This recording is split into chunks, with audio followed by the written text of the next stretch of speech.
상식적으로 생각을 해봐요. 무슨 방법을 써도 소통이 안 되는 사람을 그 자리에 앉혀놓으면 그 조직은 망할 수밖에 없는데.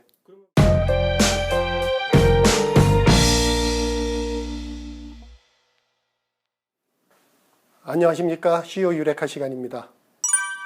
오늘은 좀 흥미로운 주제를 선정해 봤습니다. 요즘 우리나라 어느 곳을 가나 항상 나오는 말이 있죠. 소통하고 관련된 내용입니다. 그래서 저도 소통에 대해서 상당히 많이 이제 고민들을 하고 어떻게 해야 소통을 갖다가 잘할 수 있을까 이런 것들을 고민했는데 어느 날 갑자기 떠오른 게 그럼 불통은 뭘까? 소통이 안 된다는 얘기는 불통인데 그럼 불통은 무엇이길래 소통이 안 될까? 하고 생각을 하다 보니까 이것은 어떻게 보면은 동전의 앞뒷면, 소통과 불통이 완전히 별개의 것이 아니라 앞뒷면이다. 결국은 한쪽에서 벌어지는 일을 거꾸로 해석을 하면은 해결될 수 있지 않을까. 그런 생각이 이제 문득 들었습니다. 그래서 그 정리한 내용을 한번 설명을 드리고자 합니다. 우리가 불통도 막연하게 불통이라고 그러는데 우리나라 말 중에 재밌는 말들이 많이 있습니다. 깡통이라는 말도 쓰죠, 우리가. 깡통은 뭐냐 하면은 아는 것이 없어 머리가 텅 빈 사람. 뭔가 머리가 비었다는 것을 얘기하죠. 속 빈 깡통이 아니라. 그런가 하면은 불통이 또 있습니다. 이 불통은 다른 사람의 생각이나 견해 따위를 이해하지를 못하죠. 그러니까 흔히 쓰는 말이 고집불통이라고 그러죠. 그 다음에 또 하나가 꼴통이라는 말도 있고 목통이라는 말도 있습니다. 이것은 뭐냐 하면은 머리가 나쁜 사람을 속되게 하거나 말귀가 통하지 않는 멍청하고 답답한 사람. 그 다음에 분통이 있죠. 이거는 알아주지를 못하니까는 억울하다 하는 거가 되고, 그 다음 하나 더 있는 게 우라통 터진다 그러죠. 이거는 분하고 억울한 게 쌓이고 쌓여서 언제 터질지 모르는 그런 상황이죠. 결국 지금 우리가 조직에서 소통이 안 된다고 할 때는 대표적으로 보면은 이렇게 5가지가 골고루 흩어져 있는 거겠죠. 상사 중에 참 생각이 없는 상사가 있을 수 있을 테고, 자기 멋대로만 하려고 하는 사람이 있을 테고, 진짜 아는 거 없는 사람, 그래서 무슨 얘기를 해도 이해를 못하는 사람, 그 다음에 공감이 안 되는 사람, 그래서 참 분통이 터지는 사람, 그 다음에 결정을 안 하거나 해갖고서는 우라통 터지는 사람. 결국은 이렇게 돌아가는 것 때문에 조직이, 우리 회사는 소통이 안 돼 하고서는 사람들이 평가를 하는 거죠. 그러면 아까 얘기했듯이 동전의 앞뒷면이라고 그랬거든요. 이걸 반대로 해봅시다. 반대로 해보면 어떻게 돼요? 이 상사가 자기가 목적도 명확하고 어디로 가야지 될지 방향도 알아요. 좋겠죠? 그 다음에 실행도 잘해요. 동기부여를 하면서 직원들을 격려하면서 실행을 갖다 해요. 그 다음에 전문성도 있어요. 반대되는 현상 나오죠. 그 다음에 공감할 줄도 알아요. 그 다음에 결단, 빨리 결정을 해서 마무리를 해요. 그러면 이렇게 5가지가 있을 때 여기는 불통이라고 할 수 있겠죠. 이거에 반대되는 게 소통이죠. 소통은 뭔가 서로 이렇게 도와줘요. 올바른 생각과 자기의 명확한 목적을 가지고 실행을 해서 실행을 하는데 필요한 추가 지식은 학습이라든지 공부를 통해서 확보를 하고, 그것을 가지고 아이디어가 나오면은 의견 수렴을 하고, 그 의견 수렴 중에서도 또 골라서 심사숙고해갖고 결정을 하는, 이렇게 돌아가면은 소통이 되는 거겠죠. 소통을 사전에서 얘기하는 거는 의견이나 의사 따위가 남에게 잘 통한다는 거예요. 친구들끼리 만나서 수다 떨 때는 이런 거 고민 안 해도 되죠. 그냥 자기 하고 싶은 얘기들 막 하고 끝나지만 기업이나 조직은 어떠한 목적을 가지고 일을 하는 건데 자기의 목적을 실행해서 성과를 내고 성공을 하려면 이 과정을 거치지 않으면 안 되잖아요. 이렇게 불통인 조직이면은 이런 방향으로 전환을 할 수 있도록 하는데 여기서 하나 이제 우리가 고민해야 되는 게 이런 거 몽땅 없었으면 좋겠죠. 근데 이건 못 없애요. 왜냐? 서로 다른 사람들이 조직 내에서 서로 얽히고 설켜서 돌아가는데 이걸 조금 거창하게 얘기하면은 동양 사람들은 기본적인 철학이 견제와 균형입니다. 상대방이 있을 때 나를 해코지하는 상대방이 있다 하더라도 그 사람은 나를 견제를 하는 거고 나는 그 견제에 맞대응을 해야지 되고 균형을 이루면서 돌아가는 그러한 것을 갖다가 공존 공연하는 그런 마인드를 갖고 있죠. 근데 서양 사람들 같은 경우는 디바이드 앤 컨커라고 그러죠. 쪼개서 정복한다. 그러니까 그 사람들은 정복을 해야지 되는 거예요. 상대를 없애야지 되는 거예요. 이게 저도 몰랐는데 생각하면 생각할수록 서양의 방식이 이게 이제 한계에 오는 거 아닌가. 그렇다고 하면 요즘 우리가 퓨전도 얘기하듯이 동서양이 합쳐져야지 된다고 했을 때 서양 방식의 상대방을 제압하고 제거하고 하는 거는 그것도 역시 못 없애죠. 하지만 그것을 견제를 하고 균형을 하는 걸로 바꾸면은 오히려 보다 나은 방법을 찾을 수 있지 않을까 해서 이렇게 말썽을 일으키는 것들이 내부에 존재할 수밖에 없지만 우리가 소통의 노력을 가지면서 요 크기를 자꾸 줄여나가자는 거죠. 별 표시가 이렇게 작아지면은 그때는 훨씬 더 즐겁고 신나고 일할 맛 나는 일터가 될 것이고 이게 자꾸 커지면은 잘 돌아가는 소통을 갖다가 압박을 하니까 이거는 예전과 같지 않게 왜 이렇게 힘이 드느냐 서로들 말이 안 통한다 이렇게 되는 거겠죠.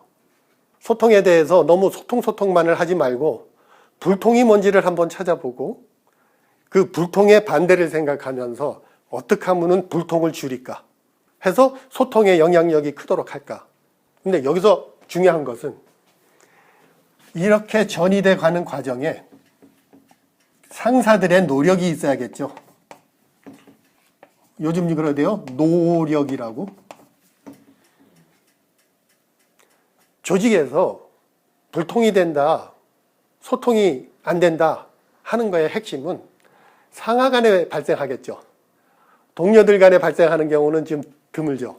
동료 간에도 그게 발생한다고 할 것 같으면 그거는 부서 이기주의가 팽배되어 있는 진짜 의사소통 안 되는 큰일 나는 조직이 될 테고 대부분은 상사와의 스트레스 이런 것 때문에 이제 문제가 발생하기 때문에 첫 번째로서 조치를 취해야 될 사람들은 상사입니다. 그래서 상사들이 이렇게 변하려고 하는 노력을 보여주고 그것을 밑에서도 느끼면서 같이 문화를 만들어가는 그것이 소통에 접근하는 또 다른 방법이라고 말씀드릴 수 있습니다. 사실 저희가 지금 진행하고 있는 CEO 유레카 과정에서는 이 과정을 수치화해서 좀 더 분석을 하고 흔히 우리가 측정할 수 없으면 개선할 수 없다고 그러죠. 이 소통도 한번 측정을 해보자 이거죠. 해서 이 각각의 단계들이 어떤 수준인지 간단하게 당신네 회사의 소통을 몇 점으로 표시하겠습니까? 했을 때 자신 있게 표시할 수 있는 지금은 소통이 몇 점이냐 그러면은 100점 만점입니까? 10점 만점입니까? 내지는 그걸 어떻게 점수로 합니까? 사람 마음을 어떻게 읽습니까? 제가 제시하는 거는 직원들의 마음을 읽고 신뢰를 얻자. 직원들의 마음을 읽는다는 것은 결국은 측정을 해야 되는 건데 자루다가 제품의 치수를 측정하는 그런 식의 측정보다는 간접적인 방법을 통해서라도 측정을 하고 그 측정한 것을 꾸준히 모니터링하면서 개선되는지 아니면 거꾸로 가는지 파악한 다음에 그것을 개선시키려면은 우리가 어떤 조치를 취해야지 되는지 이러한 관리 거꾸로 얘기하면은 제품을 만들거나 할 때 개선을 하는 노력하고 같은 겁니다. 결국은 우리가 현상을 정확히 파악하고 문제가 뭔지를 찾아내고 그것이 개선되는지를 확인하고 완료된 것은 유지되도록 하고 부족한 것은 새로운 액션을 취해서 고치는 거고, 이러한 과정을 소통에도 충분히 반영을 할 수 있다 이거죠. 첫 번째 할 것은 소통하면서 이벤트성으로 하는 것보다는 진짜 소통에 대해서 우리가 이러한 체계적인 접근을 한 번 더 해보고 거기에 상응하는 불통도 한번 고민을 해보면서 앞뒤를 뒤집어보는 역발상을 통해서 소통에 대한 새로운 방법을 찾아내고 그것을 눈으로 볼 수 있도록 수치화해서 관리하는 그런 방법을 병행하게 되면 소통도 이제 더 이상 손에 잡히지 않는 무형의 개념이 아닌 어느 정도 손에 잡을 수 있는, 눈으로 확인할 수 있는 그러한 개념이 될 수 있습니다. 간단한데 뭘 걱정을 해요. 그런 상사는 잘라버리면 되지. 상식적으로 생각을 해봐요. 무슨 방법을 써도 소통이 안 되는 사람을 그 자리에 앉혀놓으면 그 조직은 망할 수밖에 없는데. 그러면 만약에 구성원 대부분이 그런 우라통, 깡통, 부통이면 그러면 이제 위에 사람 바꿔야지. 아까 얘기했잖아요. 어디까지나 상하 간에 이뤄지는 게 대부분인데 구성원 전체가 그렇다는 얘기는 그 위에 사람이 그렇다는 얘기잖아요. 아니 구성원들도. 그러면은 그 회사는 이제 조만간 망할 수밖에 없지. 아니 똑같잖아요. 각자 도생의 길로 가잖아요. 각자 도생의 길로 가면은 각자 자기 살겠다고만 가는데 그럼 다들 흩어지는 거고 그럼 망하는 거죠. 그것을 측정을 하자는 거잖아요. 깡통인 경우는 어떤 건지, 우라통인 경우는 어떤 건지 이거를 통해서 측정을 하면 이 사람이 어디가 부족한지를 알잖아요. 그럼 그 부족한 부분을 보완을 하려면 교육을 시켜야지 된다든지 아니면은 평가 방법을 바꿔야 된다든지 이런 것들이 이제 액션으로 나오겠죠. 내 수준을 알아야죠. 내 수준을 알아야 개선을 할지 현상 유지를 할지 포기할지. 결국은 수준이 나오고 나서 목표가 있으면 이거하고의 갭이 나오고 이 갭을 극복하기 위해서 어떠한 개선 과제를 할 것인지 추가 조치를 취할 것인지 그 다음에 이게 다시금 피드백이 되고 이 보는 거 이거가 이제 관리 사이클로 들어가려는 거예요. 그래서 이게 일상생활화 되면 이건 뭐 알아서 다 고쳐지게 돼 있는 거죠. 근데 여지껏 우리가 어떤 회사나 조직마다 소통이 안 된다고 가장 원시적인 건 그거죠. 야 나가서 술 먹으면 돼 하고서는 그냥 회식한다고 끌고 나가서 코가 삐뚤어지도록 먹고 그 다음날은 싹 잊어버리죠. 내지는 소통한다고 해서 컨설팅까지 하고 하는데 보면은 이런 것들 중에 한두 개만 하죠. 그리고 이벤트성 액션들만 취하잖아요. 아까처럼 사람들마다 이러한 문제가 있으면 그거 보완하는 걸 갖다가 관리를 해줘야 되는데 그냥 뭐 우리 요즘 언어가 안 통하니까 전자 게시판 만듭시다. 익명으로 올리게 합시다. 그러니까 이제 무책임한 글들 막 올라오고 나중에는 폐쇄시키고 안 하니만 못하고 본질적이고 근본적인 접근보다는 이벤트성 이런 것들이 많아졌고 소통이 안 되는 것 중에 상당수는 요즘에 IT 기술이 발달하면서 대면 보고라든지 면담 같은 게 없어졌죠.